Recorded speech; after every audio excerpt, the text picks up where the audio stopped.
কোরআন শরীফ মিথ্যা, এতে আরবি লেখা, এটা সত্য নয়। তাই রাগে ক্ষোভে এভাবেই পবিত্র কোরআন শরীফকে আগুন দিয়ে পুড়িয়ে দিয়েছেন এক যুবক। এতেই ক্ষান্ত হননি, দিচ্ছেন একের পর এক লাঠি আর অশ্লীল ভাষায় গালাগালি করছেন।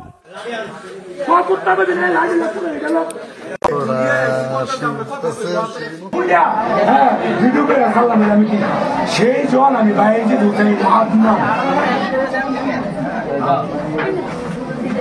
মিথ্যাকে মিথ্যা রূপান্তরিত করার কারিগর, সত্য বলার প্রকাশক একটাই, হুকুম নম্বর মোহাম্মদ বাইজিদ হুসাইন হাসান। তার সাথে কত মানুষের নাম জড়ানো, সবার সবার সবার। যে ঘটনার একটি ভিডিও ছড়িয়ে পড়েছে, আর এতে ব্যাপক চাঞ্চল্যের সৃষ্টি হয়েছে এলাকায়। এটা কি কোরআন শরীফ কে পড়ছে? তার পিতার নাম কি? তার পিতার নাম? সে কি কারণে এই কোরআন শরীফ পড়ছে? কোরআন শরীফ সত্য না, এটা আরবি ভাষা লেখছে, আরবের লেখছে। হ্যাঁ, কোরআন মানে না, নবী মানে না, কোরআনের উপরে লাঠি লাঠি এটার উপরে একটা ড্যাগার তুলছে, ড্যাগার থেকে ড্যাগার আসতে পারে তার কাছে বুঝে না। আমার ভালোবাসা মানুষ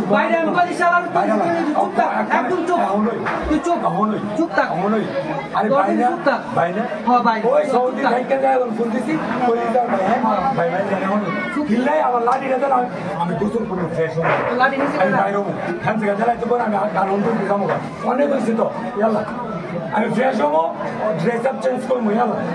ঘটনাটি ঘটেছে 28 নভেম্বর বিকেলে ব্রাহ্মণবাড়িয়ার নবীনগরের লাউর ফতেহপুর ইউনিয়নের বহুমুখী হাফিজিয়া মাদ্রাসায়।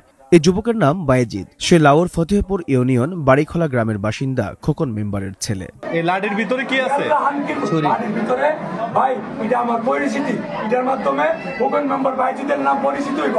কোরআন মিথ্যা, কোরআন মিথ্যা, এর বানানো হাদিস, এটা সত্য না।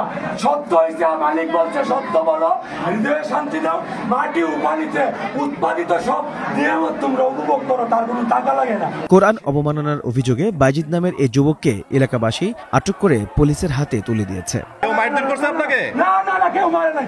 এরা আমার মাথার চুল, আমার মাথার এই বুকের বসব, কেউ না কেউ না, এইসব বললেন না। এটা আমার আত্মা, আমার আত্মায় প্রসারিত করছে। না না, কেউ মারধর করে নাই তো নাকি? আমি বলি এটা মনে করেন কি মারধর করে না, এটা এদের আদর, ভালোবাসা, মায়া, মমতা। নবীনগর থানার ভারপ্রাপ্ত কর্মকর্তা শাহিনুর ইসলাম এ বিষয়টি নিশ্চিত করেছেন। আমি HM নাহিয়ান, বৈশাখী সংবাদ। অনেক হয়েছে তো।